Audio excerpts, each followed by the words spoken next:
The Catholic Echo podcast is a weekly podcast discussing what's happening now in the Catholic Diocese of Youngstown. Bishop David Bonner and members of our diocesan community discuss your burning spiritual questions. The Catholic Echo podcast is produced by the Communications Department of the Diocese of Youngstown with support from the Annual Diocesan Appeal. It can be found on catholicecho.org, Facebook, and YouTube. Your host is Collin Vogt.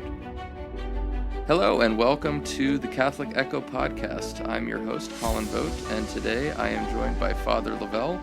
Father Lavelle is the head of the Communications Department here at the Diocese of Youngstown. And today we're going to be talking about the Jubilee year and the March of the Eucharist. So, Father Lavelle, thank you for being with us today. It's great to be here. Thank you. So tell us a little bit about what the March of the Eucharist is, and then we can talk about what's going on for the Jubilee year. Well, the March of the Eucharist was a book that was compiled and authored by our first bishop, James McFadden, in 1951. So it came at the end of a Jubilee year of 1950. And what Bishop McFadden did in that book entitled The March of the Eucharist, and actually the full title is The March of the Eucharist from Dungannon. And people might think, why from Dungannon? Well, because that is the oldest parish within what is now the 6 counties of the Diocese of Youngstown, predating when we became a diocese. But in this book, he illustrated all of the parishes, schools, and other organizations and institutions that existed in our diocese in its early years, being a diocese that was not founded until 1943. 8 years later, he does this book. And we've looked to this book over the past many years as an example of how those parishes began, what was their charism, who might have staffed them. They were all very brief descriptions, and then they each had a very beautiful line drawing of what would be the building. And that becomes important as we then look to what we're doing now going forward. So a few years ago, the church in the United States had a Eucharistic Congress. And when we were discussing our theme in Youngstown for the Eucharistic Congress, we talked with Bishop Bonner about this book that his predecessor, Bishop McFadden, wrote. And we decided that our theme for the Eucharistic Revival would be The March of the Eucharist Continues, so that there is continuity. Out of that theme and out of the celebration of the Eucharistic Revival came the idea that why don't we also concretely update the book? Yeah. Okay. And so that's the endeavor that we find ourselves in now. So for part of the Jubilee year, just the celebration that's going on in general right now, as Father Lavelle was mentioning, we're kind of trying to update this book for where we are right now as a diocese. Can you tell us a little bit about the efforts that are going into that revival of the book and the Eucharistic revival as well? Well, we do find that as we look to update these 74 years later from the date of the book, that there are parishes that no longer exist as a parish unto itself. There are parishes that have been established since 1951. In fact, my current assignment, St. Michael in Canfield, is not in the original book because it wasn't founded until the early 60s. So what we are doing is, of course, updating where we are in terms of the number of parishes, the various churches that might comprise those parishes, but we're also recognizing that a book in this 21st century time is a rather finite instrument. That's why, as other parishes were added after 1951, they just never would find themselves in that book. So we are going to be doing 2 things. One, there will be a printed form. We're actually going to be using an edition of the Echo for the printed form, but it's also going to find itself in an online version so that it can be updated constantly. So if there are 2 specific parishes that are in this new illustration and we get to 2026 or 2027 and we find that they have merged or are collaborating in various ministries, that can always be updated. That's one of the things we're excited about. One of the other things, in this book I'd mentioned that the illustrations were of buildings.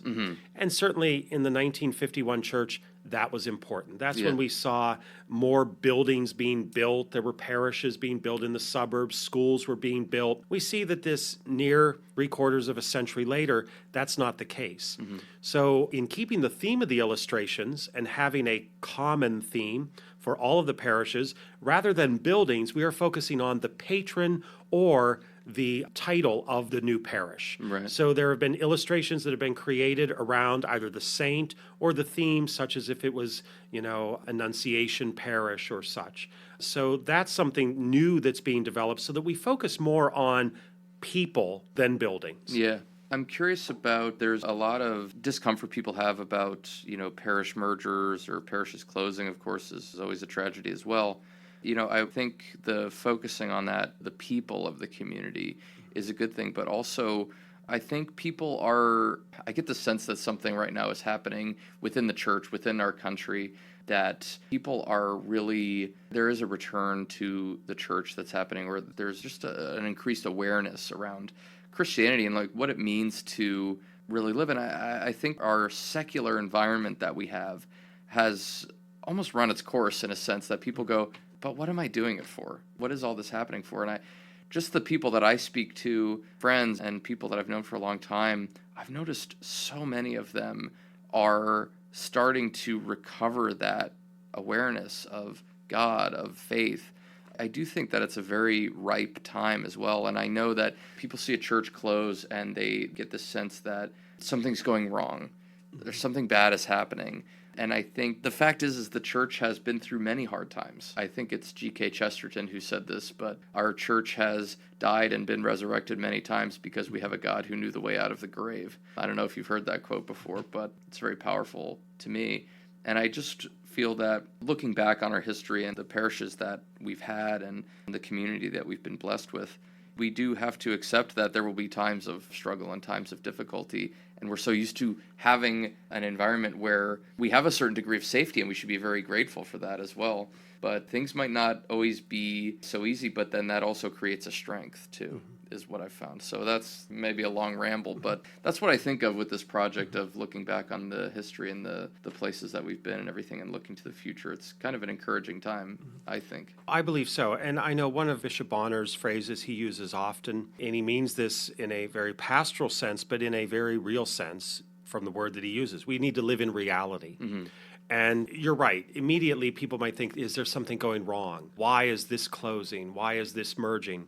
A lot of it has very little to do with us as a church, because we see the church growing in all places in the world, not just in other countries, not just in other regions of our own country, namely the South and out into the West, but it might even be growing in small numbers, even within our own diocese, but there are population shifts.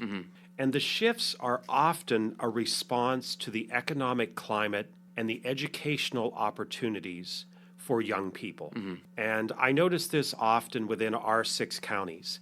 Catholics, and I don't mean this to the removal of other faith traditions, but the Catholic Church in our country is very much rooted in an ethnic ethic, because we are at heart an ethnic church. We've all come from somewhere else. And we brought with us our ways of doing things. And a lot of people who found their way here, whether it was a century ago with Italian immigrants or German immigrants or Irish immigrants, or whether it's this day with Hispanic immigrants or Vietnamese immigrants or Filipino immigrants, whatever the wave may be, whenever they've come, the commonality is that this is a place, a beacon of hope and promise for a better life for their children. And so when we continue to build on that, sometimes we are educating our children at greater numbers and a greater percentage than maybe other entities for education and jobs that they can't get here. They go away to college, they get an internship, they get their foot in the door for a job. That's the whole purpose of their college. So they don't come back. And so we do see that some of the decline in our area is because of the success of our young people, but our economic climate does not allow them to come back here in the same numbers. And so if they're not here in the same numbers, we have to respond to that. We have less vocations. We need to continue to work and pray at that, and we have plans for that. But we have less Catholics. But we have the same number of buildings.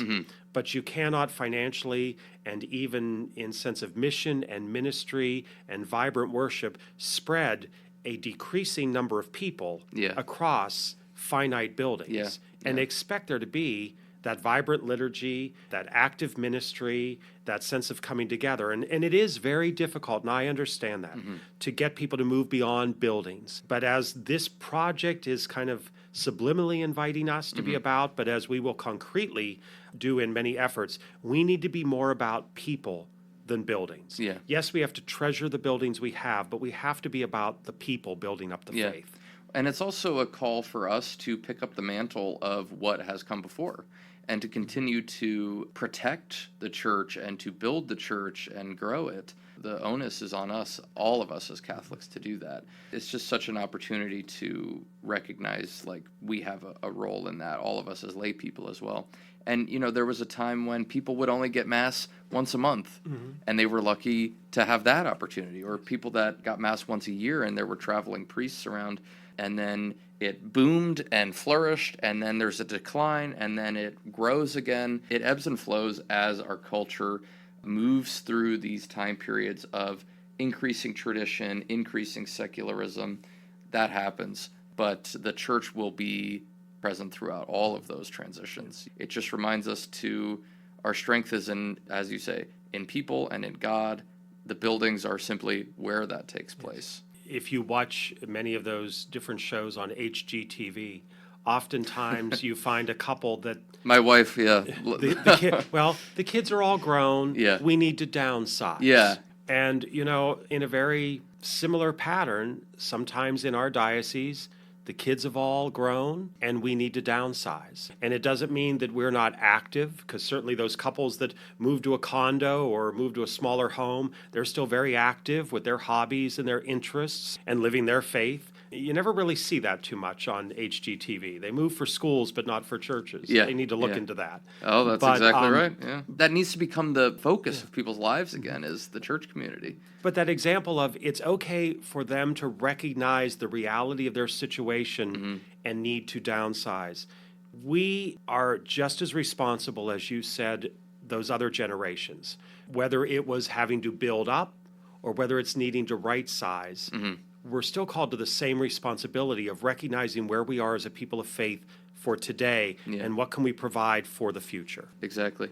So is there a release date yet for the updated edition of the March of the Eucharist? So the special edition of the Echo for the March of the Eucharist will be this summer, and then all of that will go up online. And as I said, that online model will be able to change in response to how we continue to move forward with mergers, collaborations, and other ministries that may continue to grow and flourish. So thank you, Father Lavelle, for joining us today. To keep up to date on the March of the Eucharist project and the Jubilee year and all the other things that are going on in our amazing diocese, go to dioceseofyoungstown.org or check out catholicecho.org. The Catholic Echo podcast is a production of the Roman Catholic Diocese of Youngstown. Have a blessed day, and may God be with you.